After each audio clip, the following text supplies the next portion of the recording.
Kisah pertemuan pasangan Anang Krisdayanti bukanlah dongeng yang berbunga-bunga, walaupun kental dengan romantisme cinta belia.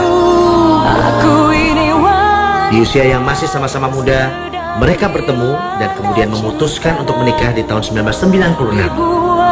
Saat itu usia KD 21 tahun, sementara Anang menginjak umur 27 tahun.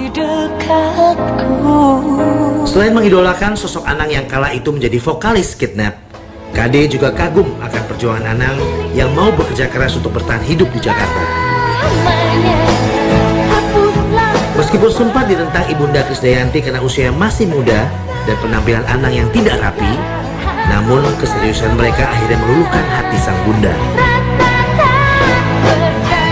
Karena tidak mempunyai uang untuk membiayai pernikahan mereka, pasangan ini memutuskan untuk menjual lagu mereka kepada Handi Santoso, seorang produser rekaman. Album yang mereka buat ternyata meledak dan berhasil terjual hingga 1 juta kopi. Album bertajuk Cinta menjadi souvenir pada undangan di hari pernikahan mereka. Anang dan Krisdayanti kemudian menjalankan hidup rumah tangga mereka sambil bersama-sama merintis karir ke tangga kesuksesan.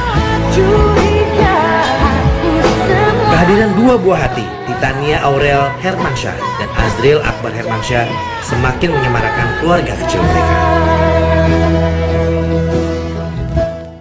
Nah, menurut saya pertemuan Anang dan KD adalah suatu hal yang indah sekali. Ya, yang saya lihat ya, sama-sama muda, memutuskan untuk menikah, sama-sama punya cita-cita, menjalani hidup, mengembangkan karir, semua. Setuju? Saat itu memang benar-benar indah? Ya. Apa ya aku bilang? Apa yang aku jalani sama Yanti memang sangat normal. Penuh dengan perjuangan benar. Saling membantu benar. Ya ting-tengnya sebenarnya sudah ketemu gitu. Ya, tapi dalam rumah tangga ya begitulah.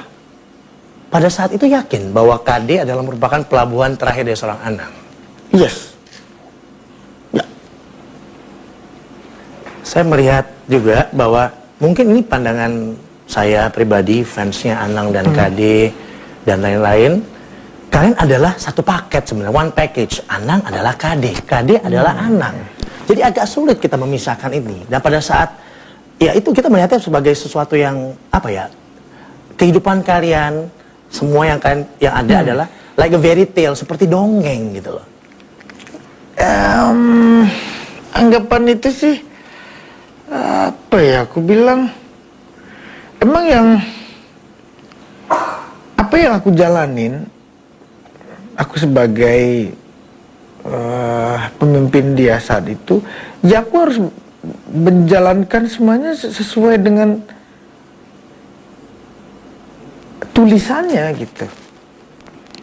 Bahwa aku harus melakukan itu dengan sebaik mungkin. Karena yang aku pikirin adalah kalau aku nggak melakukan itu, apa yang aku bisa pertanggungjawabkan nanti gitu. Ya. Yang berat hanya itu buat aku.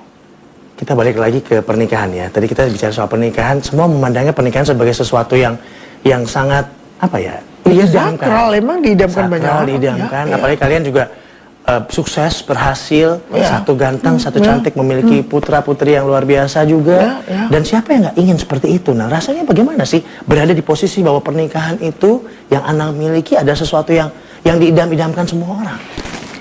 Iya. Kita bicara pada saat pernikahan itu ya, pada saat. Iya. Memang banyak orang yang akan membicarakan itu, kita juga tahu. Saya selalu bilang bahwa saya menjalankan itu benar-benar seperti fitrahnya saja gitu.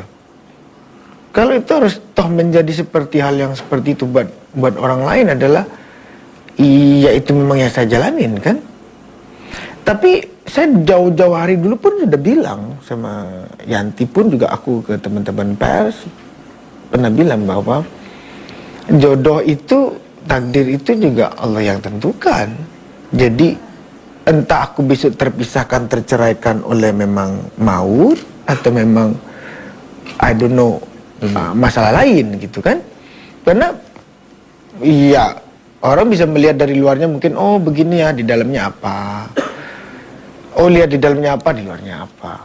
Tapi ya itulah dalam berumah tangga. Saya kemarin juga sempat mereview sendiri gitu, apa yang saya jalankan dengan Yanti.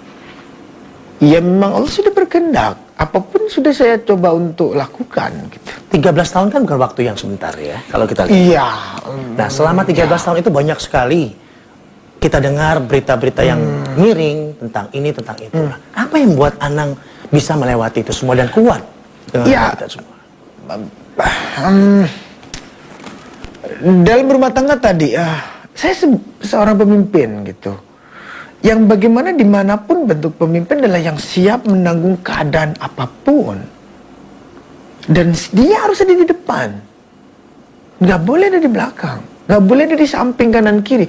Justru dia ada di depan, ada di kanan, ada di kiri, dan di belakang. Jadi apapun yang terjadi, pemimpin harus orang yang membenarkan itu semua, membalikan itu semua. Harus fix it everything.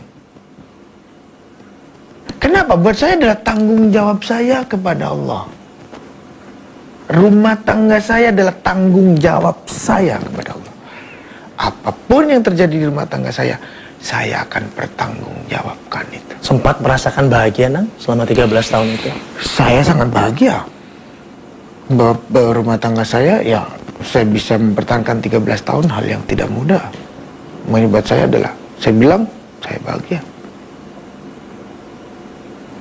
Masih ada cinta untuk Yanti? Saya bilang cinta di lagu saya terakhir yang saya ciptakan 28 Agustus itu, saya menyatakan terakhir bahwa saya memang mencintainya. Tapi memang untuk hidup bersama yang mungkin tidak bisa lagi. Ya. Jadi Anang sudah sampai pada satu fase bahwa memang hidup bersama dengan Yanti ada sesuatu yang tidak bisa dilakukan lagi setelah 13 tahun ini. Tanpa ada kemungkinan untuk kembali atau lain-lain? No. Saya berharap Yanti pasti menemukan orang yang lebih baik dari saya. Kalau melihat dari apa yang ingin dia capai, saya yakin dia bisa dapat. Baik. Pemirsa, 13 tahun memang bukan waktu yang sebentar. Pernikahan yang begitu indah ternyata harus juga menemui titik akhirnya. Sesaat lagi, Jasa Alvin.